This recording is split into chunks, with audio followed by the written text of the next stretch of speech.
సృష్టించకపోతే నువ్వు సంపద సృష్టిస్తా అని చెప్పినా కదా పెద్దమ్మ కూడా, నువ్వు సృష్టించలేకపోయినావు కాబట్టి అప్పులు పెరిగినాయి, అప్పులకు వడ్డీలు పెరిగినాయి. ఆ అప్పులని మా నెత్తిన పెట్టి నువ్వు పోతున్నావు.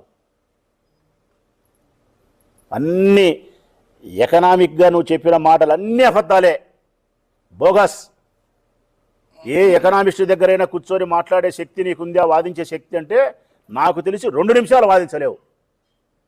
2 నిమిషాలు వాదించలేవు నువ్వు. కారణం నీ వాదనలో పసే ఉండదు, బలమే లేదు, అన్ని అబద్ధాలే. నువ్వు చెప్పినట్టని తప్పులే. మేము వాదించగలుగుతాం, మీ మంత్రులు కానీ మీరు కానీ ఎవరో వస్తే మేము వాదించగలుగుతాం. ఇన్కమ్ ట్యాక్స్ ఏంది, సేల్ ట్యాక్స్ ఏంది, ఎకానమిక్ గ్రోత్ ఏంది, ఈ రాష్ట్రం ఏ పరిస్థితుల్లో ఉంది, ఇంకా ఈ 3వ సంవత్సరం అయిపోతుంది. ఇంకా 4-5 సంవత్సరం ఏముంది ప్రజలారా?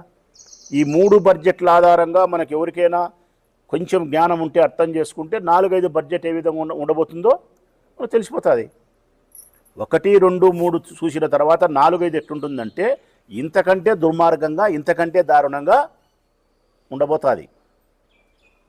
ఫైనల్గా ప్రజలకు మీకు నేను చెప్పేది ఏంటంటే, చంద్రబాబు నాయుడు ఎన్నికల కంటే ముందు ఏమైతే చెప్పినాడో ఆ ఏ ఒక్క హామీని కూడా ఈ 5 సంవత్సరాల కాలంలో మీకు నెరవేర్చలేకపోయినాడు, నెరవేర్చలేడు. ఇప్పుడు వరకు నెరవేర్చలే, జరగబోయే 2 సంవత్సరాల్లో కూడా నెరవేర్చలేడు. మిమ్మల్ని మోసం చేసినాడు, మీరు మోసపోయినారు, మీరు నష్టపోయినారు ఆయనకు ఓటేసి.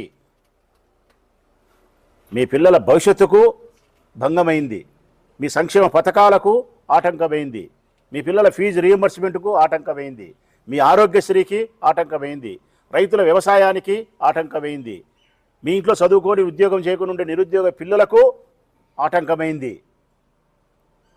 అంతా మోసగిచ్చినవాడు మిమ్మల్ని. ఇక జరగబోయే 2 సంవత్సరాల కాలంలో కూడా ఈ ప్రభుత్వం నుంచి ఎటువంటి సహాయము, ఎటువంటి సంక్షేమము, ఎటువంటి అభివృద్ధి ఉండదు. ఇప్పుడు నా ప్రొద్దుటూరు నియోజకవర్గమే ఉంది.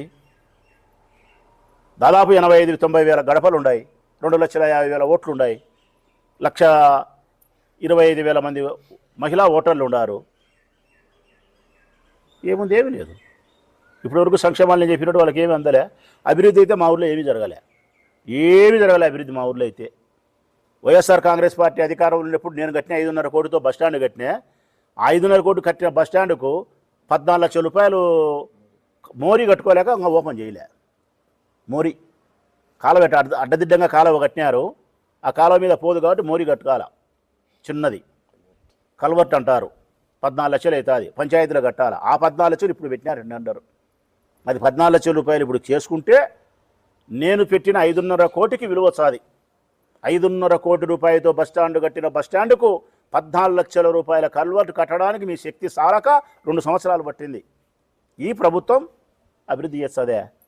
నేను తెచ్చిన అభివృద్ధి కార్యక్రమాలన్నీ ఆగిపోయినాయి.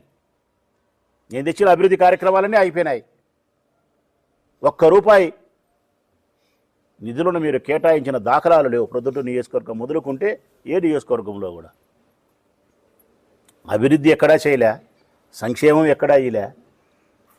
అబద్ధాలు చెప్తున్నారు, అప్పులు చేస్తున్నారు. అమరావతి పేరుతో, పోలవరం పేరుతో మీ ఇష్టానుసారం టెండర్లు, మీ ఇష్టానుసారం అగ్రిమెంట్లు, డబ్బు దోచుకునేదానికి చక్కటి పథకం రూపకల్పన చేసినారు. దాని పేరే అమరావతి, దాని పేరే పోలవరం. అమరావతి మీకు 2 కళ్ళలాంటి అంటున్నారు, కాదు 2 జోబీలు లాంటి. కుడిపక్క ఒక జోబీ, ఎడపక్క ఒక జోబీ. నింపుకునే దానికి మాత్రమే ఉపయోగపడుతున్నాయి. మిగతా ఎవరికేం ఉపయోగం ఉంది?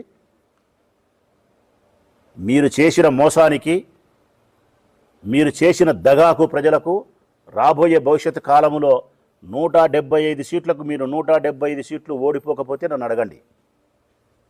మీరు మళ్ళా ప్రభుత్వం లేకనే వస్తే ఈ రాష్ట్రంలో ఉండడు రాచమల్లు, ఈ ఊర్లో కాదు, ఈ రాష్ట్రంలో ఉండడు మీరు కన్నా ప్రభుత్వం లేకొస్తే. ఎందుకంటే ఇంత మోసం పనులు చేసి, ఇంత దగా, ఇంత చీటింగ్ చేసిన మీరు మళ్ళా ప్రభుత్వం లేకొస్తే ఈ రాష్ట్రంలో ఉండడమే అనవసరం, ఈ రాష్ట్రంలో బతకడమే అనవసరంగా.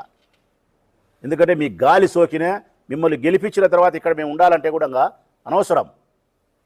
అంతటి మోసాలు చేసినారు మీరు ప్రజలను.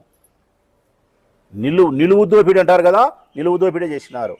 తడిగుడ్డతో గొంతులు కోయడం అంటారు కదా, తడిగుడ్డతో గొంతులోకి వచ్చినారు మీరు. ప్రజలందరికీ నేను రిక్వెస్ట్ చేసేది ఏంటంటే ఇక జరగబోయే 4-5 బడ్జెట్లు కూడా మీకు ఏమి ఉపయోగం ఉండదు. మీ కాళ్ళ